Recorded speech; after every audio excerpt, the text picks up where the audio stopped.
ਸਤਿ ਸ਼੍ਰੀ ਅਕਾਲ ਜੀ। ਪੰਜਾਬੀ ਰੇਡੀਓ ਤੇ ਪੰਜਾਬੀ ਟੀਵੀ USA ਵੇਖ ਸੁਣ ਰਹੇ ਸਾਰੇ ਸਰੋਤਿਆਂ ਦਾ ਬਹੁਤ-ਬਹੁਤ ਸਵਾਗਤ ਹੈ ਇਸ ਸਮੇਂ ਦੇ ਵਿਸ਼ੇਸ਼ programme beyond the headlines with Mandeep Punia ਦੇ ਵਿੱਚ। ਪ੍ਰੋਗਰਾਮ 'ਚ ਸੀਨੀਅਰ ਪੱਤਰਕਾਰ ਮਨਦੀਪ ਪੂਨੀਆ ਜੀ ਦਾ ਸਾਥ ਹੁੰਦਾ ਹੈ ਤੇ ਸਾਥ ਦੇ ਨਾਲ ਹੀ ਦੇਸ਼ ਵਿਦੇਸ਼ ਦੀਆਂ ਅਹਿਮ ਖਬਰਾਂ ਦੇ ਉੱਪਰ ਚਾਨਣਾ ਪਾਈਦਾ, ਫਿਰ ਉਹਨਾਂ ਦਾ ਵਿਸ਼ਲੇਸ਼ਣ ਪੂਨੀਆ ਜੀ ਕਰਦੇ ਨੇ। ਸੋ ਕਰਦੇ ਹਾਂ ਉਹਨਾਂ ਦਾ ਪ੍ਰੋਗਰਾਮ 'ਚ ਸਵਾਗਤ। ਬਹੁਤ-ਬਹੁਤ ਸਵਾਗਤ ਹੈ ਜੀ।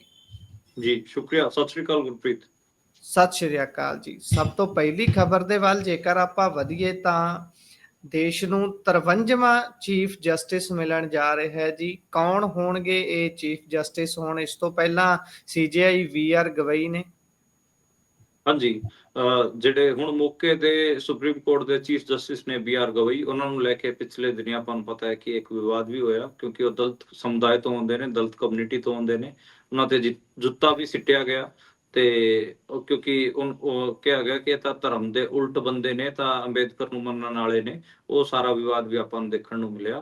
ਹੁਣ ਜਿਹੜਾ 53rd ਜਿਹੜਾ ਚੀਫ ਜਸਟਿਸ ਬਣਨ ਜਾ ਰਿਹਾ, ਜਸਟਿਸ ਸੂਰਿਆਕਾਂਤ ਹਰਿਆਣੇ ਤੋਂ ਨੇ। ਬੇਸਿਕਲੀ ਹਿਸਾਰ ਦੇ ਵਿੱਚ ਉਹਨਾਂ ਦਾ ਪਿੰਡ ਹੈ, ਪੇਟਵਾੜ ਉਹਨਾਂ ਦਾ ਪਿੰਡ ਹੈ। ਖਾਸਾ ਕਿਸਾਨ ਅੰਦੋਲਨ 'ਚ ਤੁਸੀਂ ਪੇਟਵਾੜ ਪਿੰਡ ਦਾ ਖਾਸਾ ਨਾਂ ਸੁਣਿਆ ਹੋਊਗਾ। ਖਾਸਾ ਮਤਲਬ ਵੱਡਾ ਪਿੰਡ ਹੈ ਉਸ ਹਿਸਾਬ ਨਾਲ, ਤੇ ਉਸ ਪਿੰਡ ਦੇ ਨੇ ਉਹ। ਤੇ ਬਾਕੀ 14 ਮਹੀਨਾ ਦਾ ਉਹਨਾਂ ਦਾ ਕਾਰਜਕਾਲ ਰਹੂਗਾ। ਸੁਪਰੀਮ ਕੋਰਟ ਦੇ ਜਿਹੜੇ ਚੀਫ ਜਸਟਿਸ ਨੇ ਬੇਸਿਕਲੀ 65 ਈਅਰ 올ਡ ਜਦੋਂ ਹੋ ਜਾਂਦੇ ਨੇ ਉਦੋਂ ਰਿਟਾਇਰ ਹੁੰਦੀ ਹੈ। ਉਹਨਾਂ ਦੀ ਰਿਟਾਇਰਮੈਂਟ ਏਜ 65 ਸਾਲ ਹੈ ਤੇ 65 ਸਾਲ ਬਾਅਦ ਰਿਟਾਇਰ ਕਰਦੇ ਨੇ। ਤੇ ਹੁਣ BR ਗਵਈ ਸਾਹਿਬ ਰਿਟਾਇਰ ਹੋ ਰਹੇ ਨੇ। ਉਹਨਾਂ ਨੇ ਹੀ ਅਗਲੇ ਆਪਣੇ ਉੱਤਰਾਧਿਕਾਰੀ ਦੇ ਬਤੌਰ ਜਸਟਿਸ ਸੂਰਿਆਕਾਂਤ ਦਾ ਨਾਂ ਪ੍ਰਪੋਜ਼ ਕੀਤਾ। ਇਹ ਜਿਹੜਾ ਪ੍ਰਪੋਜ਼ਲ ਜਿਹੜਾ ਹੁੰਦਾ ਹੈਗਾ, ਇਹ ਆਫਟਰ ਜਿਹੜੀ ਲਾਅ ਮਿਨਿਸਟਰੀ ਹੈ, ਕਾਨੂੰਨ ਮੰਤਰਾਲੇ ਜਿਹੜਾ ਹੈਗਾ, ਉਹ ਜਦੋਂ ਲੈਟਰ ਭੇਜ ਦਿੰਦਾ, ਉਸ ਤੋਂ ਬਾਅਦ ਇਹ ਅੱਗੇ ਕੀਤਾ ਜਾਂਦਾ ਹੈਗਾ। ਤੇ ਜਸਟਿਸ ਸੂਰਿਆਕਾਂਤ ਦੇ ਬਾਰੇ ਮਤਲਬ ਬਹੁਤ ਪੋਲਰਾਈਜ਼ਡ ਓਪੀਨੀਅਨ ਨੇ। ਜਿਹੜੇ ਕਿ ਆਪਾਂ ਕਹਿ ਲਈਏ ਕਿ ਸੈਂਟਰ ਟੂ ਲੈਫਟ ਕਿਸਮ ਦੇ ਬੰਦੇ ਨੇ, ਉਹ ਇਹਨਾਂ ਨੂੰ ਮੰਨਦੇ ਨੇ ਕਿ ਇਹ ਤਾਂ ਇਹਨਾਂ ਦਾ ਟਿਲਟ ਜਿਹੜਾ ਉਹ ਸੈਂਟਰ ਟੂ ਰਾਈਟ ਹੈ। ਯਾਨੀ ਕਿ ਇਹ ਜਿਵੇਂ ਜਦੋਂ ਪ੍ਰੋਫੈਸਰ ਅਲੀ ਮਹਿਮੂਦਾਬਾਦ ਦਾ ਕੇਸ ਆਇਆ ਸੀ, ਸੁਪਰੀਮ ਕੋਰਟ 'ਚ ਗਿਆ ਸੀ, ਉਦੋਂ ਵੀ ਇਹਨਾਂ ਨੇ ਬਹੁਤ ਅਜੀਬ ਜਿਹਾ ਕਮੈਂਟ ਕੀਤਾ ਸੀਗਾ। ਹੋਰ ਵੀ ਕਈ ਕੇਸਾਂ 'ਚ ਆਪਾਂ ਦੇਖਿਆ ਸੀਗਾ ਕਿ ਇਹਨਾਂ ਦੇ ਬਹੁਤ ਪ੍ਰੋ ਗਵਰਨਮੈਂਟ ਸਟਾਂਸ ਦੇਖਣ ਨੂੰ ਮਿਲਦੇ ਨੇ। ਤੇ 14 ਮਹੀਨਾ ਦਾ ਕਾਰਜਕਾਲ ਰਹੂਗਾ। ਉਸ ਤੋਂ ਪਹਿਲਾਂ ਇਹ Punjab and Haryana high court ਦੇ ਵਿੱਚ ਪ੍ਰੈਕਟਿਸ ਕਰਦੇ ਹੁੰਦੇ ਸੀ। 1985 'ਚ ਇਹਨਾਂ ਨੇ ਹਾਈ ਕੋਰਟ 'ਚ ਪ੍ਰੈਕਟਿਸ ਸਟਾਰਟ ਕੀਤੀ ਸੀਗੀ। ਤੇ ਇਹ ਮਤਲਬ ਬਹੁਤ ਬਾਅਦ 'ਚ ਜਾ ਕੇ ਮਤਲਬ ਜੱਜ ਬਣੇ। 2004 'ਚ ਜਾ ਕੇ ਪੰਜਾਬ ਹਰਿਆਣਾ ਹਾਈ ਕੋਰਟ ਦੇ ਜੱਜ ਬਣੇ ਸੀਗੇ। ਤੇ ਇੱਕ ਆਪਾਂ ਕਹਿ ਲਈਏ ਕਿ 20 ਸਾਲ ਇਹਨਾਂ ਨੇ Punjab and Haryana high court Chandigarh practice ਦੌਰਾਨ ਲਾਏ ਨੇ। ਉਸ ਤੋਂ ਬਾਅਦ ਫਿਰ ਹਾਈ ਕੋਰਟ ਦੇ ਜੱਜ ਹੋ ਗਏ ਸੀ। ਚੀਫ ਜਸਟਿਸ ਹਿਮਾਚਲ ਪ੍ਰਦੇਸ਼ ਦੀ ਵੀ ਰਹੇ ਨੇ। ਉਸ ਤੋਂ ਬਾਅਦ ਇਹ ਫਿਰ ਹਿਮਾਚਲ ਪ੍ਰਦੇਸ਼ ਤੋਂ ਬਾਅਦ ਇਹਨਾਂ ਨੂੰ ਸੁਪਰੀਮ ਕੋਰਟ ਭੇਜ ਦਿੱਤਾ ਗਿਆ ਸੀ, ਉੱਥੇ ਜੱਜ ਰਹੇ। ਤੇ ਹੁਣ ਆਖਰੀ ਜਦੋਂ ਰਿਟਾਇਰਮੈਂਟ ਦਾ ਟਾਈਮ ਆ ਰਿਹਾ ਹੈਗਾ, ਉਦੋਂ ਇਹਨਾਂ ਨੂੰ ਚੀਫ ਜਸਟਿਸ ਬਣਾਇਆ ਜਾਊਗਾ ਜੀ। ਉਧਰ ਅਗਲੀ ਗੱਲ ਜੇਕਰ ਕਰੀਏ ਤਾਂ ਇਹ ਗੱਲ ਉਸ ਸਮੇਂ ਦੀ ਹੈ ਜਦੋਂ ਪੰਜਾਬ ਦੀ ਧਰਤੀ ਦੇ ਵਿੱਚ ਧਰਤੀ ਦੇ ਉੱਪਰ ਵੱਡਾ ਕਹਿ ਲਈਏ ਰੋਹ ਲੋਕਾਂ ਦੇ ਵਿੱਚ, ਕਿਸਾਨਾਂ ਦੇ ਵਿੱਚ ਪੈਦਾ ਹੁੰਦਾ ਹੈ। ਕੇਂਦਰ ਸਰਕਾਰ ਦੇ ਖਿਲਾਫ ਕਿਸਾਨ ਅੰਦੋਲਨ ਛਿੜਦਾ ਹੈ। ਫਿਰ ਉਹ ਅੰਦੋਲਨ ਜਾ ਕੇ ਦਿੱਲੀ ਦੀਆਂ ਬਰੂਹਾਂ ਤੇ ਬੈਠਦਾ ਹੈ ਤੇ ਉਹ ਅੰਦੋਲਨ ਐਡਾ ਵੱਡਾ ਹੋ ਨਿਬੜਿਆ ਕਿ ਦੁਨੀਆ ਦੇ ਵਿੱਚ ਹੁਣ ਸਿਲੇਬਸ ਦੇ ਰੂਪ 'ਚ ਉਹ ਇੱਕ ਪੜ੍ਹਾਇਆ ਜਾਂਦਾ ਹੈ। ਪਰ ਉਸ ਸਮੇਂ ਜਿੱਥੇ ਬਹੁਤ ਸਾਰੇ ਲੋਕਾਂ ਨੇ ਵਾਹ ਖੱਟੀ ਇੱਥੋਂ ਤੁਰਦਿਆਂ ਹੀ, ਹਾਲੇ ਤੁਰਨ ਤੋਂ ਵੀ ਪਹਿਲਾਂ ਹੀ ਜੇਕਰ ਗੱਲ ਕਰ ਲਈਏ, ਬਹੁਤ ਸਾਰੇ ਕਿਸਾਨਾਂ ਨੇ, ਕਿਸਾਨ ਆਗੂਆਂ ਨੇ ਨਾਮਣਾ ਖੱਟਿਆ। ਉੱਥੇ ਹੀ ਇੱਕ ਲਾਈਨ, ਇੱਕ ਕਤਾਰ ਉਹ ਵੀ ਹੈ ਜਿਨ੍ਹਾਂ ਨੇ ਰੱਜ ਕੇ ਗਾਲਾਂ ਖਾਧੀਆਂ, ਜਿਨ੍ਹਾਂ ਨੂੰ ਰੱਜ ਕੇ ਟ੍ਰੋਲਿੰਗ ਨਸੀਬ ਹੋਈ, ਜਿਨ੍ਹਾਂ ਨੇ ਕੋਸ਼ਿਸ਼ ਤਾਂ ਕੀਤੀ ਕਿ ਉਹ ਇਸ ਸਾਰੇ ਦੇ ਵਿੱਚ ਥੋੜੀ ਜਿਹੀ ਲਾਈਮਲਾਈਟ ਬਟੋਰ ਲੈਣ। ਉਹਨਾਂ ਵਿੱਚੋਂ ਇੱਕ ਸੀ ਕੰਗਨਾ ਰਣੌਤ। ਕੰਗਨਾ ਰਣੌਤ ਨੂੰ ਆਮ ਤੌਰ ਤੇ ਪੰਜਾਬੀ ਚੰਗਿਆ ਨਹੀਂ ਜਾਣਦੇ ਤੇ ਉਸ ਨੂੰ ਲੈ ਕੇ ਕਿਹੋ ਜਿਹੀਆਂ ਗੱਲਾਂ ਚੱਲਦੀਆਂ ਰਹਿੰਦੀਆਂ ਜਾਂ ਉਸ ਦੇ ਵੱਲੋਂ ਬਹੁਤ ਕਿੱਦਾਂ ਦੀਆਂ ਟਿੱਪਣੀਆਂ ਕੀਤੀਆਂ ਜਾਂਦੀਆਂ, ਉਸ ਤੋਂ ਸਾਰੇ ਵਾਕਿਫ ਨੇ। ਉਸ ਦੀ ਇੱਕ ਟਿੱਪਣੀ ਸੀ ਜਿਹੜੀ ਬਹੁਤ ਉਸਨੂੰ ਕਸੂਤਾ ਫਸਾ ਗਈ। ਉਹ ਸੀ ਬੀਬੀ ਮਹਿੰਦਰ ਕੌਰ ਹੋਣਾ ਦੇ ਉੱਪਰ ਕੀਤੀ ਗਈ ਟਿੱਪਣੀ, ਜਿਸ ਦੇ ਵਿੱਚ ਉਹ ਦਿਹਾੜੀ ਤੇ ਆਈਆਂ ਹੋਈਆਂ ਦੱਸਦੀ ਹੈ। ਉਹ ਟਿੱਪਣੀ ਹੁਣ ਇੰਨੀ ਗਲ ਦੀ ਹੱਡੀ ਬਣੀ ਕਿ ਬੀਬੀ ਕੰਗਣਾ ਉਹਨਾਂ ਨੂੰ ਬਠਿੰਡੇ ਪਹੁੰਚਣਾ ਪੈ ਗਿਆ। ਤੇ ਬਠਿੰਡੇ ਪਹੁੰਚੀ ਕੰਗਣਾ ਮੀਡੀਆ ਸਾਹਮਣੇ ਕੀ ਕਹਿੰਦੀ ਹੈ ਜੀ, ਪਾਇਓ ਜ਼ਰਾ ਚਾਨਣਾ। ਦੇਖੋ, ਇਹ ਬਿਲਕੁਲ ਸਹੀ ਕਿਹਾ ਕਿ ਇਹ ਜਿਹੜਾ ਪੂਰਾ ਮਾਮਲਾ ਗਾ, ਇਹ ਕਿਸਾਨ ਅੰਦੋਲਨ ਦਾ 2020-21 'ਚ ਅੰਦੋਲਨ ਸ਼ੁਰੂ ਹੋਇਆ ਸੀ। 2020 ਦਾ ਨਵੰਬਰ ਮਹੀਨਾ ਸੀਗਾ, 26 ਨਵੰਬਰ ਤਰੀਕ ਸੀਗੀ। ਉਦੋਂ ਪੰਜਾਬ ਤੋਂ ਕਿਸਾਨਾਂ ਨੇ ਦਿੱਲੀ ਦੇ ਬਰੂਹਾਂ ਵੱਲ ਚਾਲੇ ਪਾਏ ਸੀਗੇ। ਉਸੇ ਦੌਰਾਨ ਬਹੁਤ ਸਾਰੇ ਮਹਿਲਾ ਕਿਸਾਨ ਵੀ ਇਹਦੇ 'ਚ ਸ਼ਾਮਲ ਸਨ ਤੇ ਬਜ਼ੁਰਗ ਮਹਿਲਾ ਕਿਸਾਨ ਬਠਿੰਡੇ ਦੇ ਬਹਾਦਰਗੜ੍ਹ ਜੰਡਿਆਂ ਤੋਂ ਸੀਗੇ, ਮਹਿੰਦਰ ਕੌਰ, ਉਹ ਵੀ ਜਾ ਰਹੇ ਸੀਗੇ ਤੇ ਉਹਨਾਂ ਦੀ ਇੱਕ ਫੋਟੋ ਵਾਇਰਲ ਹੋਈ। ਉਹ 87 ਸਾਲਾ ਜਦੋਂ ਮਹਿਲਾ ਕਿਸਾਨ ਤੁਰ ਕੇ ਜਦੋਂ ਕਿਸਾਨ ਅੰਦੋਲਨ ਵੱਲ ਜਾ ਰਹੇ ਸੀਗੇ ਤੇ ਉਹਦੀ ਫੋਟੋ ਵਾਇਰਲ ਹੋਈ ਤੇ ਲੋਕਾਂ ਨੇ ਬਹੁਤ ਸੈਲੀਬ੍ਰੇਟ ਕੀਤਾ ਕਿ ਦੇਖੋ ਕਿੰਨੇ ਬਜ਼ੁਰਗ ਹੋ ਚੁੱਕੇ ਨੇ ਮਹਿਲਾ ਕਿਸਾਨ, ਫਿਰ ਵੀ ਉਹਨਾਂ ਦੇ ਹੌਸਲੇ ਕਾਇਮ ਨੇ। ਉਸੇ ਫੋਟੋ ਨੂੰ ਲੈ ਕੇ ਕੰਗਨਾ ਰਣੌਤ ਨੇ ਉਸ ਟਾਈਮ ਇੱਕ ਵਿਵਾਦਿਤ ਟਵੀਟ ਕੀਤਾ ਤੇ ਦੱਸਿਆ ਕਿ ਇਹ ਤਾਂ 100 ਰੁਪਏ ਦੀ ਦਿਹਾੜੀ ਤੇ ਲੈ ਕੇ ਆਈਆਂ ਗਈਆਂ ਨੇ। ਤੇ ਉਸ ਤੋਂ ਬਾਅਦ ਹੀ ਸਾਰਾ ਇਹ ਮਾਮਲਾ ਵਾਪਰਿਆ। ਆਪਾਂ ਨੂੰ ਯਾਦ ਹੋਊਗਾ ਕਿ ਜਦੋਂ CNRC ਦਾ ਅੰਦੋਲਨ ਚੱਲ ਰਿਹਾ ਸੀ ਤਾਂ ਉਸ ਟਾਈਮ ਸਾਈਨ ਬਾਗ ਦੀ ਦਾਦੀਆਂ ਵੀ ਬਹੁਤ ਮਸ਼ਹੂਰ ਹੋਈਆਂ ਸੀ। ਉਹ ਜਿਹੜੀਆਂ ਬੁੜੀਆਂ ਸੀ ਉਹਨਾਂ ਬਾਰੇ ਵੀ, ਬਜ਼ੁਰਗ ਮੁਸਲਿਮ ਮਹਿਲਾਵਾਂ ਸੀ ਉਹਨਾਂ ਬਾਰੇ ਵੀ ਕੰਗਨਾ ਰਣੌਤ ਨੇ ਬਹੁਤ ਭੱਦੇ ਕਮੈਂਟ ਕੀਤੇ ਸੀਗੇ। ਪਰ ਇਹ ਕਮੈਂਟ ਉਹਨਾਂ ਨੂੰ ਉਲਟਾ ਪੈ ਗਿਆ। ਉਲਟਾ ਇਸ ਕਰਕੇ ਪੈ ਗਿਆ ਕਿ ਬੀਬੀ ਮਹਿੰਦਰ ਕੌਰ ਹੋਰਾਂ ਨੇ ਇਸ ਦੇ ਉਲਟ ਇੱਕ ਮਾਮਲਾ ਦਾਇਰ ਕਰਤਾ ਬਠਿੰਡੇ 'ਚ ਤੇ ਫਿਰ ਬਠਿੰਡੇ ਕੋਰਟ ਨੇ ਵੀ ਇਸ ਮਾਮਲੇ ਨੂੰ ਦੇਖਦੇ ਹੋਇਆ ਕੰਗਨਾ ਰਣੌਤ ਨੂੰ ਨੋਟਿਸ ਜਾਰੀ ਕਰਤਾ। ਕੰਗਨਾ ਰਣੌਤ ਇਸ ਮਾਮਲੇ ਨੂੰ ਖਾਰਜ ਕਰਾਉਣਾ ਚਾਹੁੰਦੀ ਸੀ। ਪਹਿਲਾਂ ਉਹ ਹਾਈ ਕੋਰਟ ਭੱਜੀ, ਹਾਈ ਕੋਰਟ ਗਈ ਤਾਂ ਫਿਰ ਹਾਈ ਕੋਰਟ ਵਾਲੇ ਨੇ ਕਿਹਾ ਕਿ ਤੁਸੀਂ ਇਸ ਕਿਸਮ ਦੇ ਕਮੈਂਟ ਕਰਦੇ ਕਿਉਂ, ਅਸੀਂ ਤੁਹਾਨੂੰ ਕੋਈ ਰਾਹਤ ਨਹੀਂ ਦੇਣੀ, ਜਾ ਕੇ ਕੋਰਟ ਬਠਿੰਡੇ ਕੋਰਟ 'ਚ ਜਾ ਕੇ ਪੇਸ਼ ਹੋ। ਫਿਰ ਇਹ ਜਦੋਂ ਹਾਈ ਕੋਰਟ ਤੋਂ ਕੁਝ ਨਹੀਂ ਮਿਲਿਆ ਤਾਂ ਫਿਰ ਸੁਪਰੀਮ ਕੋਰਟ ਭੱਜ ਲਈ। ਸੁਪਰੀਮ ਕੋਰਟ ਨੇ ਵੀ ਕਹਿਤਾ ਕਿ ਤੁਸੀਂ ਗੈਰ ਜ਼ਿੰਮੇਦਾਰਾਨਾ ਕਮੈਂਟ ਕੀਤੇ ਕਿਉਂ, ਭੁਗਤੋ ਆਪਣੀ ਸਜ਼ਾ। ਤਾਂ ਫਿਰ ਕੁੱਲ ਮਿਲਾ ਕੇ ਦੋ ਵੱਡੇ ਕੋਰਟਾਂ 'ਚ ਰਾਹਤ ਪਾਉਣ ਵਾਸਤੇ ਕੰਗਣਾ ਭੱਜੀ ਸੀ, ਪਰ ਉਹਨੂੰ ਕੋਈ ਕਿਸੇ ਕਿਸਮ ਦੀ ਆਪਾਂ ਕਹਿ ਲਈਏ ਕਿ ਨਹੀਂ ਦਿੱਤਾ, ਕੋਈ ਆਪਾਂ ਕਹੀਏ ਕਿ ਕੋਈ ਰਾਹਤ ਮਿਲੀ ਨਹੀਂ ਉਹਨੂੰ। ਤੇ ਅੱਜ ਸੋਮਵਾਰ ਨੂੰ ਪੇਸ਼ੀ ਸੀ, 27 ਅਕਤੂਬਰ ਸੋਮਵਾਰ ਦਾ ਦਿਨ ਹੈ। ਅੱਜ ਪੇਸ਼ੀ ਹੋਈ ਬਠਿੰਡੇ 'ਚ ਤੇ ਉੱਥੇ ਕੰਗਨਾ ਰਣੌਤ ਨੇ ਮਾਫੀ ਵੀ ਮੰਗੀ ਤੇ ਕੰਗਨਾ ਰਣੌਤ ਨੇ ਬੇਲ ਬੌਂਡ ਵੀ ਦਾਖਲ ਕੀਤਾ ਤੇ ਉਹਨੇ ਕਿਹਾ ਕਿ ਮੇਰੇ ਤੋਂ ਗਲਤੀ ਹੋਈ, ਮੈਂ ਮਹਿਲਾ ਕਿਸਾਨਾਂ ਬਾਰੇ ਮੈਨੂੰ ਇਸ ਕਿਸਮ ਦਾ ਕਮੈਂਟ ਨਹੀਂ ਕਰਨਾ ਚਾਹੀਦਾ ਸੀਗਾ। ਜਦੋਂ ਕੰਗਨਾ ਰਣੌਤ ਉੱਥੇ ਪਹੁੰਚਦੀ ਹੈ, ਪੁਲਿਸ ਦਾ ਘੇਰਾ ਬਹੁਤ ਵੱਡਾ ਸੀਗਾ। ਘੇਰਾ ਤਕਰੀਬਨ 50 ਪੁਲਿਸ ਵਾਲੇ ਸੀਗੇ, ਉਹਨੂੰ ਜਮਾ ਕਵਰ ਕਰਕੇ ਅੱਗੇ ਲੈ ਕੇ ਗਏ। ਮੀਡੀਆ ਵੀ ਅੱਜ ਬਹੁਤ ਜ਼ਿਆਦਾ ਸੀਗਾ ਤੇ ਮਤਲਬ ਇਸ ਨੂੰ ਲੈ ਕੇ ਬਹੁਤ ਮਾਮਲਾ ਭਖਿਆ। ਹੁਣ ਹਾਲਾਂਕਿ ਇਸ ਮਾਮਲੇ ਤੇ ਕੋਈ ਫੈਸਲਾ ਨਹੀਂ ਦਿੱਤਾ ਗਿਆ। 24 ਨਵੰਬਰ ਦੀ ਅਗਲੀ ਤਰੀਕ ਪਾ ਦਿੱਤੀ ਗਈ ਹੈ। ਮਹਿੰਦਰ ਕੌਰ ਤੋਂ ਵੀ ਪੁੱਛਿਆ ਮੀਡੀਆ ਵਾਲਿਆਂ ਨੇ ਤਾਂ ਉਹਨਾਂ ਨੇ ਕਿਹਾ ਕਿ ਅਸੀਂ ਸਾਰਿਆਂ ਤੋਂ ਰਾਹ ਮਸ਼ਵਰਾ ਕਰਾਂਗੇ ਤੇ ਉਸ ਤੋਂ ਬਾਅਦ ਹੀ ਦੇਖਾਂਗੇ ਕਿ ਕੀ ਇਹਦੇ ਤੇ ਫੈਸਲਾ ਲਵਾਂਗੇ। ਕਿਸਾਨ ਜਥੇਬੰਦੀਆਂ ਤੇ ਹੋਰ ਜਿਹੜੇ ਲੋਕ ਹੈਗੇ ਆ ਉਹ ਸਾਰੇ ਇਸ ਤੇ ਮਤਲਬ ਵਿਚਾਰ ਕਰਨਗੇ, ਉਸ ਤੋਂ ਬਾਅਦ ਹੀ ਕੋਈ ਫੈਸਲਾ ਲਿਆ ਜਾਊਗਾ। ਪਰ ਕੰਗਨਾ ਰਣੌਤ ਨੂੰ ਬਹੁਤ ਆਪਾਂ ਕਹਿ ਲਈਏ ਕਿ ਅੱਜ ਉਹਨੂੰ ਉਹਦੀ ਔਕਾਤ ਤਾਂ ਯਾਦ ਆਈ ਗਈ ਹੋਊਗੀ ਤੇ ਕਿ ਇੱਕ ਆਪਾਂ ਨੂੰ ਪਤਾ ਯਾਰ, ਪਿੰਡਾਂ ਦੇ ਜਿਹੜੇ ਮਜ਼ਦੂਰ ਮਹਿਲਾਵਾਂ ਨੇ, ਕਿਸਾਨ ਮਹਿਲਾਵਾਂ ਨੇ, ਸਾਰਿਆਂ ਦੀ ਆਪਣੀ ਇੱਜ਼ਤ ਹੈ। ਤੁਸੀਂ ਬਾਲੀਵੁੱਡ ਐਕਟਰੈਸ ਹੋ ਗਏ ਤਾਂ ਇਹ ਥੋੜੀ ਨਾ ਕਿ ਤੁਸੀਂ ਕਿਸੇ ਬਾਰੇ ਵੀ ਉਲਟ ਸੁਲਟ ਭੱਦੇ ਕਮੈਂਟ ਕਰਦੇ ਫਿਰੋਗੇ। ਤੁਹਾਡੀ ਜੇ ਕੋਈ ਇੱਜ਼ਤ ਹੈਗੀ ਆ ਤਾਂ ਇੱਜ਼ਤ ਤਾਂ ਫਿਰ ਮਤਲਬ ਪਿੰਡ ਦੇ ਮਜ਼ਦੂਰ ਕਿਸਾਨ ਦੀ ਵੀ ਹੈਗੀ ਆ, ਬਲਕਿ ਉਹਨਾਂ ਦੀ ਜ਼ਿਆਦਾ ਇੱਜ਼ਤ ਹੋਣੀ ਚਾਹੀਦੀ, ਕਿਉਂਕਿ ਉਹ ਤਾਂ ਆਪਣੇ ਹੱਥੀਂ ਕੰਮ ਕਰਕੇ ਕਾਮੇ ਬੰਦੇ ਨੇ। ਉਹ ਤਾਂ ਆਪਣੇ ਹੱਥੇ ਕੰਮ ਕਰਕੇ ਆਪਣਾ ਲਹੂ ਵਰਗਾ ਪਸੀਨਾ ਜ਼ਮੀਨ ਤੇ ਡੋਲ ਕੇ ਆਪਣਾ ਖਾ ਕਮਾ ਰਹੇ ਨੇ। ਤੁਸੀਂ ਤਾਂ ਫਿਰ ਵੀ ਮਤਲਬ ਆਪਾਂ ਕਹਿ ਲਈਏ ਕਿ ਤੁਹਾਡਾ ਤਾਂ ਨੱਚਣ ਗਾਉਣ ਦਾ ਕੰਮ ਹੈ।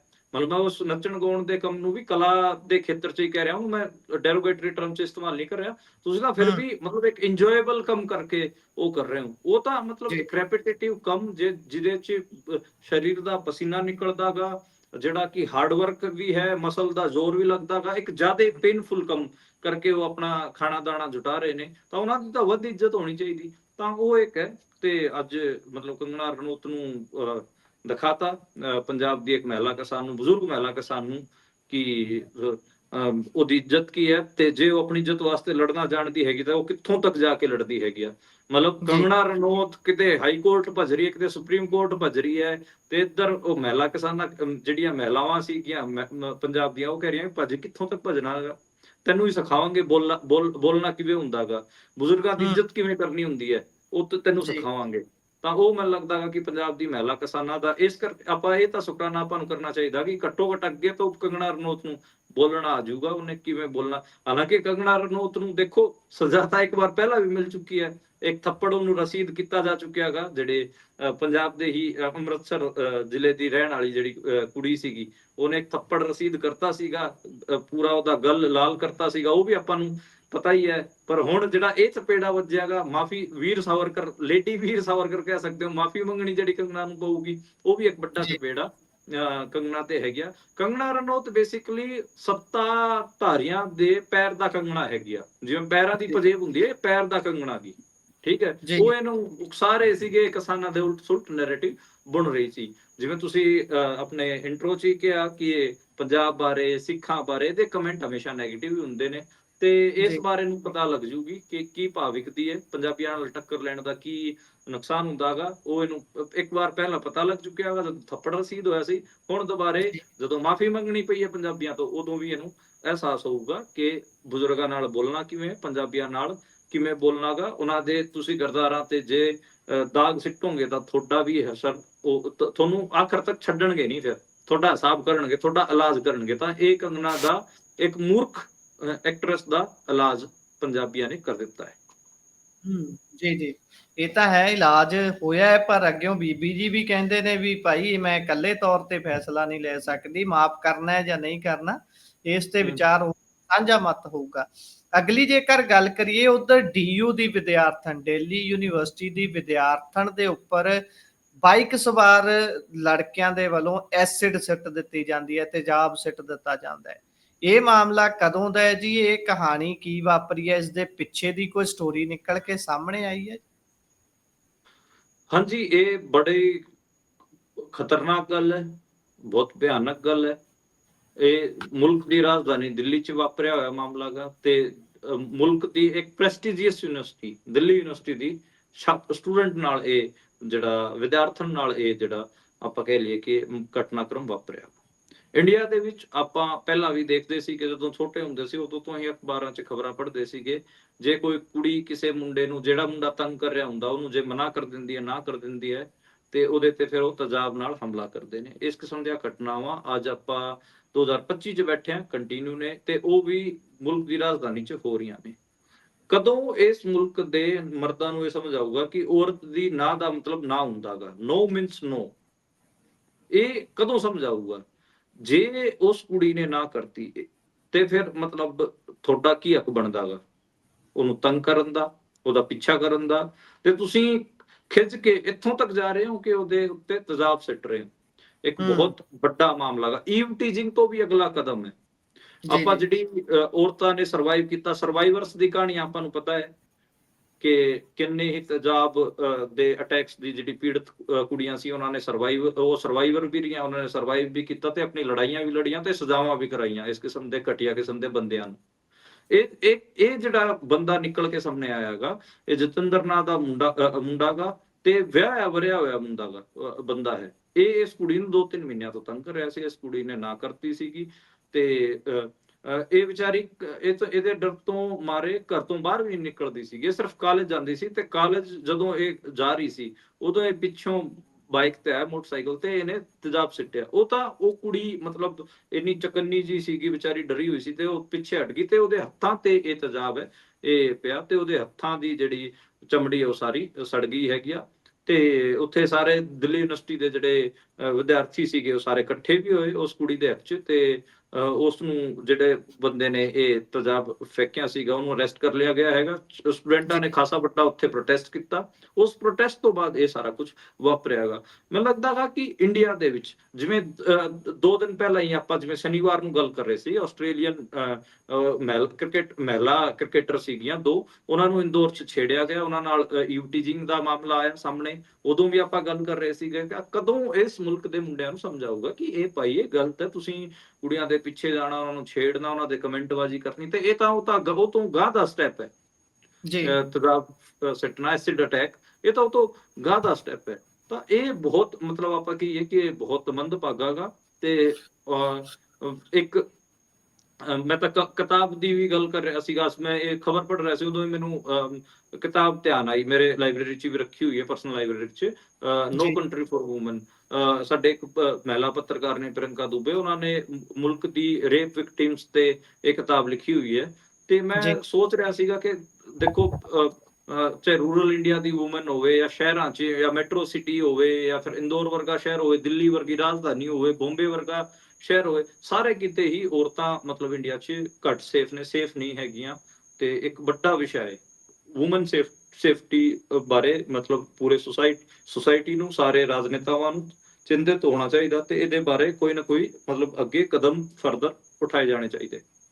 ਜੀ, ਲੜਕੀਆਂ ਦਾ, ਔਰਤਾਂ ਦਾ ਗ੍ਰਾਫ ਉੱਤੇ ਚੱਕਣ ਦੀ ਗੱਲ ਸਿਆਸਤਦਾਨ ਕਿੱਥੇ ਕਰਦੇ ਨੇ। ਉਹਨਾਂ ਨੂੰ ਸਿਰਫ ਆਪਣੇ ਇਸ ਗੱਲ ਦੀ ਪਈ ਹੈ ਕਿ ਇਹਨਾਂ ਬੀਬੀਆਂ ਦਾ ਸਸ਼ਕਤੀਕਰਨ ਸ਼ਬਦ ਵਰਤਦੇ ਨੇ। ਉਹ ਵੀ ਸਸ਼ਕਤੀਕਰਨ ਕਰਨਾ ਹੈ, ਪਰ ਉਸ ਦੇ ਤਰੀਕੇ ਉਹਨਾਂ ਦੇ ਕੋਲ ਕੀ ਨੇ। ਜਿੱਦਾਂ ਤੁਸੀਂ ਜ਼ਿਕਰ ਕੀਤਾ ਕਿ ਕਿਸ ਤਰੀਕੇ ਦੇ ਨਾਲ ਸੇਫ ਨਹੀਂ ਨੇ ਭਾਰਤ ਦੇ ਵਿੱਚ ਔਰਤਾਂ, ਉਹਨਾਂ ਨੂੰ ਕੀ ਨਜ਼ਰ ਆਉਂਦਾ ਕਿ ਬੀਬੀਆਂ ਨੂੰ ਸਕੂਟਰੀਆਂ ਵੰਡੋ, ਬੀਬੀਆਂ ਨੂੰ 2000 ਰੁਪਈਆ ਦਿਓ। ਹੁਣ ਕੇਜਰੀਵਾਲ ਸਾਹਿਬ ਜਿਸ ਤਰੀਕੇ ਨਾਲ ਬਿਹਾਰ 'ਚ ਕਹਿ ਰਹੇ ਨੇ ਬੀਬੀਆਂ ਨੂੰ 3000 ਰੁਪਈਆ ਦਿਓ, ਉਹਨਾਂ ਨੂੰ ਲੱਗਦਾ ਕਿ ਇਸ ਤਰੀਕੇ ਦੇ ਨਾਲ ਸਸ਼ਕਤੀਕਰਨ ਹੋ ਸਕਦਾ ਹੈ। ਪਰ ਸਸ਼ਕਤੀਕਰਨ ਦੇ ਨਾਲ ਨਾਲ ਉਹਨਾਂ ਦੀ ਸੁਰੱਖਿਆ ਤੇ ਕੰਮ ਕਰਨਾ ਵੀ ਬਹੁਤ ਜ਼ਰੂਰੀ ਹੈ। ਇਹੋ ਜਿਹੇ ਵਿਮਨਾਈਜ਼ਰ, ਇਹੋ ਜਿਹੇ ਕ੍ਰਿਮੀਨਲ ਮਾਈਂਡਡ ਲੋਕ ਜਿਹੜੇ ਇਹੋ ਜਿਹੀਆਂ ਹਰਕਤਾਂ ਕਰਦੇ ਨੇ, ਇਹ ਤਾਂ ਸਿੱਧੇ ਤੌਰ ਤੇ ਇਹ ਸਾਬਿਤ ਕਰਦੇ ਨੇ ਕਿ ਔਰਤਾਂ ਨੂੰ ਪਹਿਲਾਂ ਇਹ ਘੱਟ ਆਂਕਦੇ ਨੇ, ਫਿਰ ਉਹਨਾਂ ਤੇ ਹਮਲਾ ਕਰਦੇ ਨੇ। ਇਹ ਦੋਹਰੀ ਮਾਨਸਿਕਤਾ ਨੂੰ ਵੀ ਦਰਸਾਉਂਦੀ ਚੀਜ਼ ਹੈ, ਕਿੰਨੀ ਖਤਰਨਾਕ ਹੈ। ਇਹ ਵੀ ਇੱਕ ਵਾਰੀ ਸੋਚਣਾ ਤੇ ਸਮਝਣਾ ਬਹੁਤ ਜ਼ਰੂਰੀ ਹੈ। ਇਸ ਤੋਂ ਅਗਲੇ ਸਵਾਲ ਦੇ ਵੱਲ ਜੇਕਰ ਮੈਂ ਵਧਾਂ, ਅਗਲੀ ਖਬਰ ਦੇ ਵੱਲ ਵਧਾਂ, ਤਾਂ ਇਹ ਬੰਗਲਾਦੇਸ਼ ਦੇ ਨਾਲ ਜੁੜੀ ਹੋਈ ਹੈ। ਚੀਨ ਅੱਗੇ ਤਾਂ ਸਾਡੇ ਪ੍ਰਧਾਨ ਮੰਤਰੀ ਸਾਹਿਬ ਹਿੱਕ ਨਹੀਂ ਡਾਉਂਦੇ, 56 ਇੰਚ ਦੀ ਛਾਤੀ ਛੋਟੀ ਪੈ ਜਾਂਦੀ ਹੈ। ਪਰ ਹੁਣ ਬੰਗਲਾਦੇਸ਼ ਨਾਲ ਕਿਵੇਂ ਨਜਿੱਠਣਗੇ, ਇਹ ਸੋਚਣ ਵਾਲੀ ਗੱਲ ਹੈ। ਇਹ ਕਿਉਂ ਕਹਿ ਰਿਹਾ ਮੈਂ, ਕਿਉਂਕਿ ਬੰਗਲਾਦੇਸ਼ ਭਾਰਤ ਦੇ ਕੁਝ ਰਾਜਾਂ ਨੂੰ ਆਪਣਾ ਹਿੱਸਾ ਦਿਖਾ ਰਿਹਾ ਹੈ। ਇੱਕ ਫੋਟੋ ਸਾਹਮਣੇ ਆਈ ਹੈ ਜਿਸ ਦੇ ਵਿੱਚ ਮੁਹੰਮਦ ਯੂਨਸ ਪਾਕਿਸਤਾਨ ਦੇ ਆਰਮੀ ਜਨਰਲ ਨੂੰ ਗਿਫਟ ਕਰ ਰਹੇ ਨੇ ਇੱਕ ਨਕਸ਼ਾ, ਤੇ ਉਸ ਦੇ ਵਿੱਚ ਇਹ ਫੋਟੋ ਹੈ ਜੀ ਜਿਸ ਦੇ ਵਿੱਚ ਇਹ ਸਾਰਾ ਕੁਝ ਦਰਸਾਇਆ ਜਾ ਰਿਹਾ। ਜਰਾ ਡਿਟੇਲ 'ਚ ਸਮਝਾਉਣਾ। ਬੇਸਿਕਲੀ ਇੱਕ ਕਿਤਾਬ ਹੈ। ਇਹ ਕਿਤਾਬ ਦੇ ਕਵਰ ਤੇ ਇੱਕ ਨਕਸ਼ਾ ਬਣਿਆ ਹੋਇਆ ਹੈਗਾ ਜਿਹਦੇ 'ਚ ਸਾਡੇ ਜਿਹੜੇ ਇੰਡੀਆ ਦੇ ਨਾਰਥ ਈਸਟ ਦੇ ਜਿਹੜੇ ਸੂਬੇ ਨੇ, ਸਟੇਟ ਨੇ, ਉਹਨਾਂ ਨੂੰ ਬੰਗਲਾਦੇਸ਼ ਦੇ ਮੈਪ ਦਾ ਹਿੱਸਾ ਦਿਖਾਇਆ ਗਿਆ ਹੈਗਾ। ਤੇ ਇਹ ਕਿਤਾਬ ਪਾਕਿਸਤਾਨ ਆਰਮੀ ਦੇ ਜਨਰਲ ਨੂੰ ਗਿਫਟ ਕੀਤੀ ਹੈ, ਮੁਹੰਮਦ ਯੂਨਸ ਹੋਰਾਂ ਨੇ, ਜਿਹੜੇ ਕਿ ਬੰਗਲਾਦੇਸ਼ ਦੇ ਇੰਟਰਿਮ ਗਵਰਨਮੈਂਟ ਦੇ ਮੁਖੀਆ ਨੇ। ਤੇ ਇਹ ਜਿਹੜੀ ਆਰਟ ਆਫ ਟ੍ਰਾਇੰਫ ਨਾਂ ਦੀ ਕਿਤਾਬ ਹੈ, ਇਹਦੇ ਬਾਰੇ 2024 ਚ ਜਿਹੜਾ ਸਟੂਡੈਂਟਸ ਦਾ ਅੰਦੋਲਨ ਚੱਲਿਆ ਬੰਗਲਾਦੇਸ਼ ਦਾ, ਉਹਦੇ ਬਾਰੇ ਜ਼ਿਕਰ ਹੈਗੇ, ਉਹਦੇ ਫੋਟੋਜ਼ ਵਗੈਰਾ ਹੈਗੇ ਆ। ਇਹ ਸੇਮ ਕਿਤਾਬ ਆਪਾਂ ਦੇਖ ਚੁੱਕੇ ਹਾਂ ਕਿ ਯੂਐਨ ਦੀ ਮੀਟਿੰਗ ਸੀ, ਉਹਦੇ ਚ Canadian prime minister Justin Trudeau ਨੂੰ ਵੀ, ਉਸ ਟਾਈਮ ਦੇ ਜਿਹੜੇ ਹੁਣ ਤਾਂ ਨਹੀਂ ਹੈਗੇ ਆ, ਉਸ ਟਾਈਮ ਜਿਹੜੇ ਪ੍ਰਾਈਮ ਮਿਨਿਸਟਰ ਸੀ ਜਸਟਿਨ ਟਰੂਡੋ, ਉਹਨਾਂ ਨੂੰ ਇਹ ਕਿਤਾਬ ਉਹਨਾਂ ਨੇ ਗਿਫਟ ਕੀਤੀ ਸੀਗੀ। ਇਟਲੀ, ਆਪਾਂ ਕਹਿ ਲਈਏ ਕਿ ਇਟਲੀ ਦੇ ਜਿਹੜੇ, ਬ੍ਰਾਜ਼ੀਲ ਦੇ ਜਿਹੜੇ ਪ੍ਰੈਜ਼ੀਡੈਂਟ ਸੀਗੇ, ਇਟਲੀ ਦੇ ਜਿਹੜੇ ਪ੍ਰੈਜ਼ੀਡੈਂਟ ਸੀਗੇ, ਉਹਨਾਂ ਨੂੰ ਵੀ ਇਹ ਕਿਤਾਬ ਉਹ ਗਿਫਟ ਕਰ ਚੁੱਕੇ ਨੇ। ਤੇ ਇਸ ਤੋਂ ਮਤਲਬ ਇਹ ਸਮਝਾਉਂਦਾ ਗਾ ਕਿ ਇੰਡੀਆ ਨਾਲ ਉਹ ਸਹਿਜ ਨਹੀਂ ਹੈਗੇ। ਦੇਖੋ ਅੱਜ ਜਦੋਂ ਆਪਾਂ 21st ਸੈਂਚੁਰੀ 25 ਚ ਬਹਿ ਕੇ ਜਦੋਂ ਗੱਲ ਕਰ ਰਹੇ ਹਾਂ, ਆਪਾਂ ਦੇਖ ਰਹੇ ਹਾਂ ਕਿ ਜਿਹੜੇ ਆਪਣੇ ਪੜੋਸੀ ਮੁਲਕ ਨੇ, ਉਹਨਾਂ ਨਾਲ ਇੰਡੀਆ ਦਾ ਵਧੀਆ ਮੇਲ ਵਰਤੋਂ ਨਹੀਂ ਬਚਿਆ ਹੈਗਾ। ਕਿਸੇ ਟਾਈਮ ਆਪਾਂ ਦੇਖਦੇ ਸੀਗੇ ਕਿ ਭੂਟਾਨ, ਨੇਪਾਲ, ਬੰਗਲਾਦੇਸ਼, ਸ਼੍ਰੀਲੰਕਾ, ਇਹ ਜਿਹੜੇ ਪੜੋਸੀ ਮੁਲਕ ਸੀਗੇ, ਇਹਨਾਂ ਨਾਲ ਆਪਣਾ ਠੀਕ ਠਾਕ ਵਧੀਆ ਮੇਲ ਵਰਤੋਂ ਸੀਗਾ। ਪਰ ਹੁਣ ਜਦੋਂ ਤੋਂ ਮੋਦੀ ਹੋਣੀ ਗਵਰਨਮੈਂਟ ਚ ਆਏ ਨੇ, ਪਤਾ ਨਹੀਂ ਇਹਨਾਂ ਦੀ ਫੋਰਨ ਪਾਲਿਸੀ ਕੀ ਹੈ, ਇਹਨਾਂ ਨੇ ਸਾਊਥ ਏਸ਼ੀਆ ਚ ਹੀ ਕਬਾੜਾ ਕਰ ਲਿਆਗਾ, ਆਪਣੇ ਪੜੋਸੀ ਮੁਲਕਾਂ ਨਾਲ ਹੀ ਵਿਗਾੜ ਲਈ ਹੈ। ਜਿਹੜਾ ਬੰਗਲਾਦੇਸ਼ ਇੰਡੀਆ ਦੇ ਸਾਰੇ ਤੇ ਚੱਲਦਾ ਹੁੰਦਾ ਸੀਗਾ, ਅੱਜ ਦੇ ਟਾਈਮ ਬੰਗਲਾਦੇਸ਼ ਇੰਡੀਆ ਦੇ ਉਲਟ ਖੜਿਆ ਨਜ਼ਰ ਆਉਂਦਾਗਾ। ਇਹ ਕਿਤਾਬ ਉਸ ਬਾਤ ਦਾ ਸਬੂਤ ਵੀ ਹੈ। ਆਪਾਂ ਨੂੰ ਇਹ ਵੀ ਪਤਾ ਕਿ ਕਲਕੱਤੇ ਦੇ ਨੇੜੇ, ਕਲਕੱਤੇ ਤੋਂ ਸਿਰਫ 20 ਕਿਲੋਮੀਟਰ ਦੂਰ ਜਿਹੜਾ ਬੰਗਲਾਦੇਸ਼ ਦੀ ਬੰਦਰਗਾਹ ਹੁੰਦਾ ਸੀਗਾ, ਉਹ ਹਮੇਸ਼ਾ ਹੀ ਉਹ ਸੀ ਪੋਰਟ ਇੰਡੀਆ ਨੂੰ ਉਹਨਾਂ ਨੇ ਦੇ ਕੇ ਰੱਖਿਆ। ਪਰ ਉਹ ਆਪਾਂ ਨੂੰ ਪਤਾ ਉਹ ਇੰਡੀਆ ਤੋਂ ਇਹਨਾਂ ਨੇ ਵਾਪਸ ਲੈ ਲਿਆ, ਚੀਨ ਨੂੰ ਦੇ ਦਿੱਤਾ ਗਿਆ ਹੈਗਾ। ਭੂਟਾਨ, ਨੇਪਾਲ ਕਿਹੜਾ ਏਦਾਂ ਦਾ ਪੜੋਸੀ ਹੈ? ਪਾਕਿਸਤਾਨ ਦਾ ਆਪਾਂ ਨੂੰ ਪਤਾ ਹੀ, ਪਾਕਿਸਤਾਨ ਨਾਲ ਤਾਂ ਇਹ ਹੁਣੇ ਹੀ ਪੰਗਾ ਲੈ ਕੇ ਹਟੇ ਸੀਗੇ। ਤਾਂ ਮਤਲਬ ਇੰਡੀਆ ਦੇ ਜਿਹੜੇ ਪੜੋਸੀ ਮੁਲਕ ਹੈਗੇ ਆ, ਈਵਨ ਮਾਲਦੀਵ ਨੇ ਵੀ ਅੱਖਾਂ ਦਿਖਾਤੀਆਂ ਸੀ ਇੰਡੀਆ ਨੂੰ। ਤਾਂ ਇੰਡੀਆ ਵਾਲਿਆਂ ਨੂੰ ਕਹਿਤਾ ਸੀਗਾ ਤੁਹਾਡੇ ਜਿਹੜੇ ਇੱਥੇ ਲੋਕ ਨੇ ਉਹਨਾਂ ਨੂੰ ਵਾਪਸ ਬੁਲਾਓ, ਸਿਕਿਉਰਿਟੀ ਫੋਰਸਿਸ ਨੂੰ ਵਾਪਸ ਬੁਲਾਓ। ਤਾਂ ਇਹ ਇੱਕ ਵੱਡਾ ਕੰਸਰਨ ਹੈਗਾ ਇੰਡੀਆ ਦੀ ਫੋਰਨ ਪਾਲਿਸੀ ਦਾ ਕਿ ਬੰਗਲਾਦੇਸ਼ ਵਰਗੇ ਮੁਲਕ, ਛੋਟੇ ਜਿਹੜੇ ਮੁਲਕ ਨੇ ਮਾਲਦੀਵ ਵਰਗੇ, ਉਹ ਵੀ ਇਹਨਾਂ ਨੂੰ ਕੁਝ ਨਹੀਂ ਸਮਝ ਰਹੇ, ਇਹਨਾਂ ਨੂੰ ਟੱਚ ਨਹੀਂ ਜਾਣ ਰਹੇ, ਇਹਨਾਂ ਨੂੰ ਕਹਿ ਰਹੇ ਨੇ ਕਿ ਆਪਣੇ ਨਿਕਲੋ ਇੱਥੋਂ ਬਹਿ ਬਹਿ ਕੇ, ਤੇ ਇਹਨਾਂ ਦੇ ਉਲਟ ਸਟੈਂਡ ਵੀ ਲੈ ਰਹੇ ਨੇ। ਜੀ। ਸੋ ਜੇਕਰ ਇਸ ਤੋਂ ਅਗਲੀ ਖਬਰ ਦੇ ਵੱਲ ਚੱਲੀਏ ਤਾਂ ਉਧਰ ਐਮਪੀ ਦੇ ਵਿੱਚ ਕਹਿੰਦੇ ਬੀਜੇਪੀ ਨੇਤਾ ਨੇ ਇੱਕ ਕਿਸਾਨ ਦੀ ਹੱਤਿਆ ਕਰਵਾ ਦਿੱਤੀ। ਇਹ ਕਿਉਂ ਜੀ? ਹਾਂਜੀ, ਇਹ ਬੀਜੇਪੀ ਆਗੂ ਦੱਸਿਆ ਜਾ ਰਿਹਾ ਹੈ ਮਹਿੰਦਰ ਨਾਗਰ, ਉਹਨੇ ਗੁਨਾ ਦੇ ਵਿੱਚ ਇੱਕ ਰਾਮ ਸਰੂਪ ਨਾਂ ਦੇ ਕਿਸਾਨ ਦੀ ਹੱਤਿਆ ਕਰਾਈ, ਉਹਦੇ ਤੇ ਥਾਰ ਚੜਾਤੀ। ਤੇ ਥਾਰ ਵਰਗਾ ਜਿਹੜਾ ਬੀਜੇਪੀ ਦਾ ਆਗੂ, ਆਪਾਂ ਨੂੰ ਪਤਾ ਸਾਲ 2021 ਯਾਦ ਕਰਿਓ ਜੇ, 4 ਅਕਤੂਬਰ ਦਾ ਦਿਨ ਸੀਗਾ, 3 ਅਕਤੂਬਰ ਦਾ ਦਿਨ ਸੀਗਾ, ਲਖੀਮਪੁਰ ਖੀਰੀ ਕਾਂਡ ਵਾਪਰਿਆ ਸੀਗਾ। ਉੱਥੇ ਵੀ ਬੀਜੇਪੀ ਆਗੂ ਦੇ, ਬੀਜੇਪੀ ਦੇ ਮੰਤਰੀ ਦੇ ਬੇਟੇ ਨੇ, ਟੈਣੀ ਨੇ 5 ਕਿਸਾਨਾਂ ਦੀ ਹੱਤਿਆ ਕਰ ਦਿੱਤੀ ਸੀ ਥਾਰ ਚੜਾ ਕੇ, ਸੇਮ ਉਸੇ ਕਿਸਮ ਦਾ ਇਹ ਕਾਂਡ ਹੈ। ਇਹਦਾ ਜਿਹੜਾ ਇਹ ਬੀਜੇਪੀ ਅਧਿਕਸ਼ ਹੈਗਾ ਉੱਥੋਂ ਬਲੋਕ ਦਾ, ਉਹਨੇ ਕਿਤੇ ਨਾ ਕਿਤੇ ਰਾਮ ਸਰੂਪ ਨਾਂ ਦੇ ਇੱਕ ਕਿਸਾਨ ਤੇ ਪਹਿਲਾਂ ਤਾਂ 15 ਗੁੰਡਿਆਂ ਨੇ ਉਹਦੇ ਤੇ ਹਮਲਾ ਕੀਤਾ, ਬਾਅਦ ਚ ਥਾਰ ਨਾਲ ਉਹਨੂੰ ਰੇਂਦ ਕੇ ਮਾਰਤਾ। ਤੇ ਇਹਦੇ ਚ ਉਹਦੇ ਜਿਹੜੇ ਬੱਚੀਆਂ ਸੀਗੀਆਂ, ਉਹਦਾ ਪਰਿਵਾਰ ਸੀ, ਉਹਦੇ ਕੱਪੜੇ ਵੀ ਪਾੜੇ, ਉਹਨਾਂ ਦੀ ਵੀ ਕਟਾਈ ਕੀਤੀ ਤੇ ਉਹਦੀ ਜ਼ਮੀਨ ਹੜਫਣ ਦਾ ਇਹ ਮਾਮਲਾ ਦੱਸਿਆ ਜਾ ਰਿਹਾ ਹੈਗਾ। ਇਹ ਜਿਹੜਾ ਮਹਿੰਦਰ ਨਾਗਰ ਹੈ, ਬੀਜੇਪੀ ਦੇ ਬਹੁਤ ਵੱਡੇ ਵੱਡੇ ਆਗੂਆਂ ਨਾਲ ਇਹਦੀ ਫੋਟੋਜ਼ ਵੀ ਨੇ। ਇਹ ਬੀਜੇਪੀ ਦਾ ਉੱਥੇ ਐਕਟਿਵ ਬੰਦਾ ਗਾ, ਤੇ ਇਹਨੇ ਥਾਰ ਗੱਡੀ ਚਾੜ ਕੇ ਉਸ ਕਿਸਾਨ ਨੂੰ ਮਾਰਤਾ। ਜੀ, ਜੇਕਰ ਇਸ ਤੋਂ ਅਗਲੀ ਗੱਲ ਕਰੀਏ ਤਾਂ ਉਧਰ ਰਾਜਸਥਾਨ, ਐਮਪੀ ਤੇ ਯੂਪੀ ਸਮੇਤ 12 ਸਟੇਟਾਂ ਦੇ ਵਿੱਚ ਕੱਲ ਤੋਂ SIR ਹੋਊਗੀ, ਸਪੈਸ਼ਲ ਇੰਟੈਂਸਿਵ ਰਿਵੀਜ਼ਨ। ਹਾਂਜੀ, ਕੱਲ ਜਿਵੇਂ ਆਪਾਂ ਆਪਣੇ ਬੁਲੇਟਿਨ ਚ ਜ਼ਿਕਰ ਵੀ ਕਰ ਰਹੇ ਸੀਗੇ, ਕਿਉਂਕਿ ਸਾਡੇ ਵਰਗੇ ਪੱਤਰਕਾਰਾਂ ਨੂੰ ਮੈਸੇਜ ਆਏ ਸੀਗੇ ਕਿ ਕੱਲ ਪ੍ਰੈਸ ਕਾਨਫਰੰਸ ਚੋਣ ਆਯੋਗ ਕਰ ਸਕਦਾ ਗਾ, ਤੇ ਇਸੇ ਕਰਕੇ ਅਸੀਂ ਉਹ ਖਬਰ ਬ੍ਰੇਕ ਕੀਤੀ ਸੀਗੀ ਕਿ ਹੁਣ ਇਹ ਅੱਗੇ 5-7 ਸੂਬਿਆਂ ਚ ਜ਼ਰੂਰ SIR ਸ਼ੁਰੂ ਕਰਨਗੇ। ਤੇ ਅੱਜ ਪ੍ਰੈਸ ਕਾਨਫਰੰਸ ਚ ਦੱਸਿਆਗਾ ਕਿ ਇਹਨਾਂ ਨੇ 12 ਰਾਜਾਂ ਦੇ ਵਿੱਚ SIR ਸ਼ੁਰੂ ਕਰਨੀ ਹੈਗੀ, ਜਿਹਦੇ ਚ ਪੱਛਮ ਬੰਗਾਲ ਵੀ ਸ਼ਾਮਲ ਹੈ, ਅਸਾਮ ਵੀ ਸ਼ਾਮਲ ਹੈ। ਤੇ ਉਹ ਇਹ ਸੂਬੇ ਨੇ ਜਿੱਥੇ ਚੋਣ ਹੋਣ ਜਾ ਰਹੇ ਨੇ, ਛੱਤੀਸਗੜ੍ਹ, ਗੁਜਰਾਤ, ਕੇਰਲਾ, ਲਕਸ਼ਦੀਪ, ਮੱਧ ਪ੍ਰਦੇਸ਼, ਰਾਜਸਥਾਨ, ਇਹ ਸਾਰੇ ਉਹ ਸੂਬੇ ਨੇ ਜਿਨ੍ਹਾਂ ਚ ਆਉਣ ਵਾਲੇ 1-2 ਸਾਲਾਂ ਚ ਚੋਣ ਹੋਣ ਜਾ ਰਹੇ ਨੇ। ਇੰਟਰਸਟਿੰਗਲੀ ਪੰਜਾਬ ਇਸ ਚ ਸ਼ਾਮਲ ਨਹੀਂ ਹੈਗਾ, ਜਦਕਿ ਇਹ ਸਮੱਸਿਆ ਪੰਜਾਬ ਚ ਵੱਧ ਹੈ। ਪੰਜਾਬ ਚ ਜਿਵੇਂ ਆਪਾਂ ਲਗਾਤਾਰ ਰੌਲਾ ਵੀ ਪਾ ਰਹੇ ਹਾਂ ਕਿ ਇੱਥੇ ਪ੍ਰਵਾਸੀਆਂ ਦੀਆਂ ਵੋਟਾਂ ਇੰਨੀਆਂ ਹੋ ਚੁੱਕੀਆਂ ਨੇ, 117 ਸੀਟਾਂ ਚੋਂ ਘੱਟੋ ਘੱਟ, ਕਈ ਵਾਰ ਆਪਾਂ ਕਹਿੰਦੇ ਆ ਕਿ 35-40 ਸੀਟਾਂ ਏਦਾਂ ਦੀਆਂ ਹੈਗੀਆਂ ਜਿੱਥੇ ਜਿਹੜੇ ਪ੍ਰਵਾਸੀ ਵੋਟਰ ਨੇ ਉਹ ਇੱਕ ਵੱਡੇ ਹਿਸਾਬ ਮਤਲਬ ਵੱਡੇ ਉਹਨਾਂ ਦਾ ਸੈਗਮੈਂਟ ਬਣ ਚੁੱਕਿਆ ਵਾ।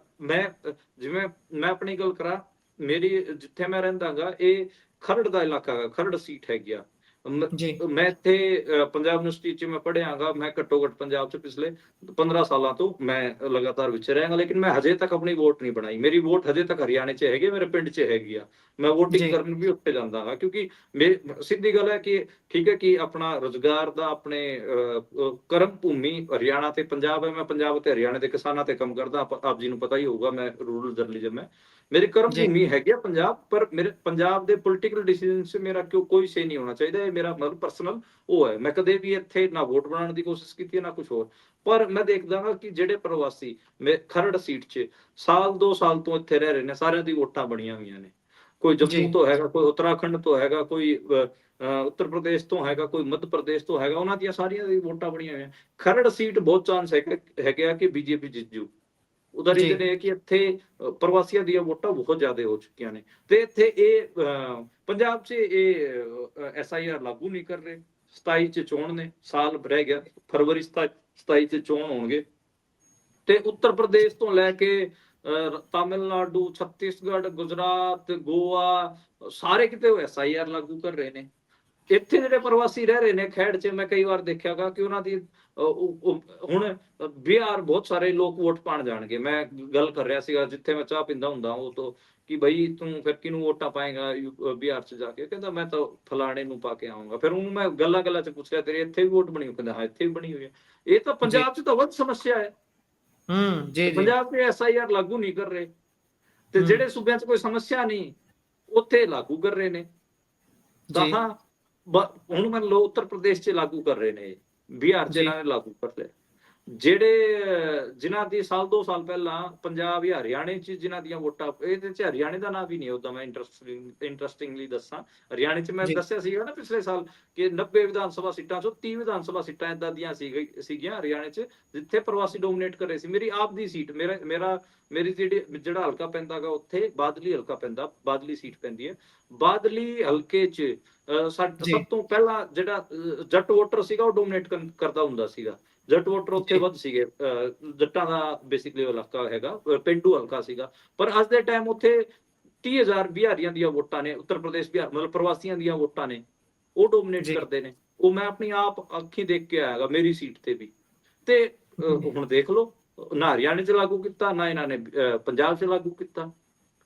ਠੀਕ ਹੈ, ਉੱਥੇ ਲਾਗੂ ਕਰ ਦੇਣਗੇ ਉੱਤਰ ਪ੍ਰਦੇਸ਼ ਬਿਹਾਰ ਤੇ, ਉੱਥੋਂ ਉਹਨਾਂ ਦੀਆਂ ਵੋਟਾਂ ਕੱਟ ਦੇਣਗੇ, ਕਹਿਣਗੇ ਕਿ ਨਹੀਂ ਤੁਸੀਂ ਤਾਂ ਹੁਣ ਹਰਿਆਣੇ ਪੰਜਾਬ ਦੇ ਨਾਗਰਿਕ ਹੋ ਗਏ। ਕਿਵੇਂ ਹੋ ਗਏ ਯਾਰ?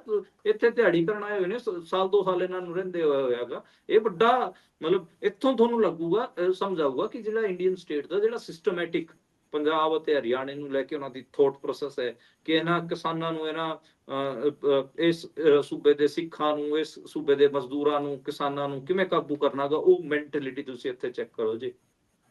ਜੀ। ਸੋ ਇਸ ਤੋਂ ਅਗਲੀ ਖਬਰ ਦੇ ਵੱਲ ਜੇਕਰ ਆਪਾਂ ਵਧੀਏ ਤਾਂ ਪੰਜਾਬ ਦੇ ਵਿੱਚ 112 ਦਵਾਈਆਂ ਦੀ ਵਿਕਰੀ ਤੇ ਰੋਕ ਲੱਗ ਗਈ ਹੈ। ਇਹ ਕਿਉਂ ਤੇ ਕੀ ਇਸ ਤੇ ਪੰਜਾਬ ਦੇ ਸਵਾਸਥ ਮੰਤਰੀ ਦੇ ਵੱਲੋਂ ਕੋਈ ਗੱਲਬਾਤ ਕੀਤੀ ਜਾਊਗੀ? 112 ਦਵਾਈਆਂ ਉਹ ਨੇ ਜਿਹੜੀਆਂ ਕਿ ਟੈਸਟ ਜਦੋਂ ਉਹਨਾਂ ਦੀ ਲੈਬੋਰੇਟਰੀ 'ਚ ਟੈਸਟ ਕੀਤੀਆਂ ਗਈਆਂ ਤੇ ਉਹ ਫੇਲ ਹੋਈਆਂ ਨੇ।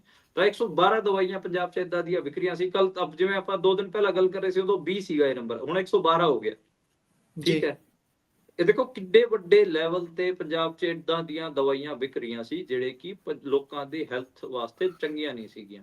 ਹੁਣ ਸਰਕਾਰ ਨੂੰ ਮਜਬੂਰੀ 'ਚ ਫੈਸਲਾ ਲੈਣਾ ਪਿਆਗਾ, ਕਿਉਂਕਿ ਮੱਧ ਪ੍ਰਦੇਸ਼ ਆਪਾਂ ਨੂੰ ਪਤਾ 40 ਦੇ ਨੇੜੇ ਤੇੜੇ ਬੱਚਿਆਂ ਦੀ ਡੈਥ ਹੋਈ ਹੈ ਉੱਥੇ।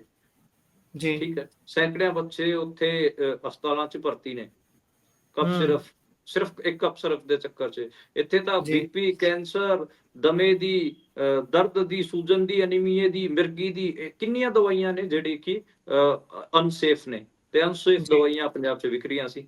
ਆਪ ਹਿਸਾਬ ਲਾਓ ਕਿੰਨੇ ਜਿਹੜੇ ਪਰਿਵਾਰਾਂ ਦੇ ਜਿਹੜੇ ਵਿਚਾਰੇ ਬਿਮਾਰ ਸੀ ਉਹਨਾਂ ਦੇ ਨੁਕਸਾਨ ਹੋਏ ਹੋਣਗੇ ਉਹਨਾਂ ਦੇ ਹੈਲਥ ਦੇ। ਜੀ। ਸੋ ਜੇਕਰ ਅਗਲੀ ਖਬਰ ਦੇ ਵੱਲ ਚੱਲੀਏ ਤਾਂ ਉਧਰ ਗੁਰੂ ਤੇਗ ਬਹਾਦਰ ਜੀ ਦੀ ਸ਼ਹਾਦਤ ਦੇ ਸੰਬੰਧ ਦੇ ਵਿੱਚ ਪੰਜਾਬ ਯੂਨੀਵਰਸਿਟੀ ਚੰਡੀਗੜ੍ਹ ਦੇ ਵਿੱਚ ਇੱਕ ਸੈਮੀਨਾਰ ਰੱਖਿਆ ਜਾਂਦਾ ਹੈ।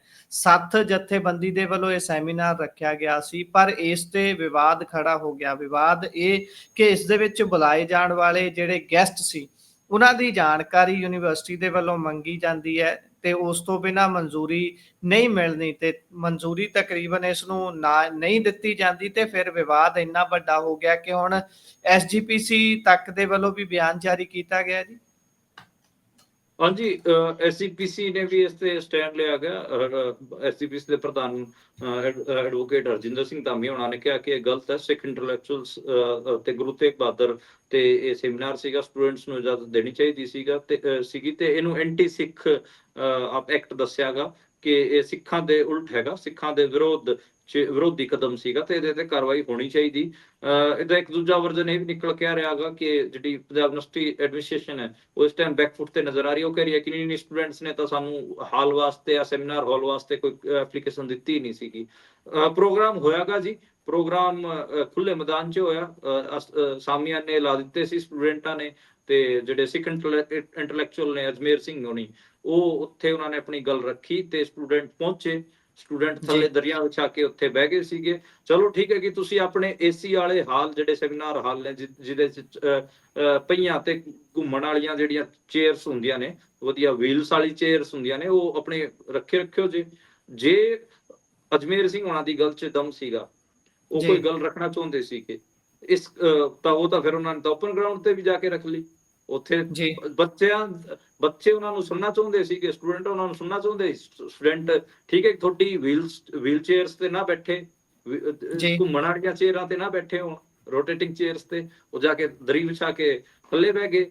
ਠੀਕ ਹੈ, ਤੁਹਾਡੀ ਜਿਹੜੀ AC ਵਾਲੀ ਛੱਤ ਹੈ, ਲੈਂਟਰ ਵਾਲੀ ਛੱਤ, ਉਹ ਨਹੀਂ ਮਨਜ਼ੂਰ, ਸਾਮੀਆਂ ਨੇ ਲਾ ਦਿੱਤੇ ਗਏ ਸਟੂਡੈਂਟਾਂ ਵੱਲੋਂ। ਦਰਖਤਾਂ ਦੀ ਛਾਵਾਂ 'ਚ ਬਹਿ ਕੇ ਉਹਨਾਂ ਨੇ ਪ੍ਰੋਗਰਾਮ ਸੁਣਿਆ। ਉਦਾਂ ਵੀ ਹਲਕੀ ਠੰਡ ਤਾਂ ਪੈਣੀ ਲੱਗ ਪਈ ਤੇ ਮਾੜਾ ਮੋਟੀ ਜਿਹੜੀ ਧੁੱਪ ਦੀ ਕਿਰਨਾਂ ਵੀ ਆਉਂਦੀਆਂ ਹੋਣਗੀਆਂ ਸਾਮੀਆਂ 'ਚ, ਉਹ ਵੀ ਠੀਕ ਹੈ, ਵਧੀਆ ਉਹਨਾਂ ਦੀ ਨੌਲੇਜ ਦੀ ਵਾਧਾ ਤਾਂ ਹੋਇਆ ਹੀ ਹੋਇਆਗਾ ਸਟੂਡੈਂਟਾਂ ਦਾ, ਉਹਨਾਂ ਨੂੰ ਵਿਟਾਮਿਨ D ਵੀ ਮਿਲੀ ਹੈ। ਇਹ ਮਤਲਬ ਤੁਸੀਂ ਇਹ ਸੋਚ ਦੇਖੋ ਪੰਜਾਬ ਯੂਨੀਵਰਸਿਟੀ ਦੀ। ਮੈਂ ਇਹ ਉਹਨਾਂ ਦਾ ਚੁਟਕਲਾ ਇਸ ਕਰਕੇ ਬਣਾਇਆਗਾ ਕਿ ਤੁਸੀਂ ਕੀ ਗਿਆਨ ਨੂੰ ਕਿਸੇ ਕਮਰੇ 'ਚ ਬੰਦ ਕਰ ਸਕਦੇ ਹੋ? ਕੀ ਗਿਆਨ ਤੇ ਤੁਸੀਂ ਤਾਲਾ ਲਾ ਸਕਦੇ ਹੋ? ਵੱਡਾ ਸਵਾਲ ਹੈ। ਗਿਆਨ ਮਤਲਬ ਇਹ ਕਿੱਡੀ ਮੂਰਖਤਾ ਵਾਲੀ ਗੱਲ ਹੈ। ਤੁਸੀਂ ਕੀ ਦਿਖਾ ਰਹੇ ਹੋ? ਤੁਸੀਂ ਇਹ ਦਿਖਾ ਰਹੇ ਹੋ ਕਿ ਇੱਥੇ ਅਨਡਿਕਲੇਅਰਡ ਐਮਰਜੈਂਸੀ ਹੈ?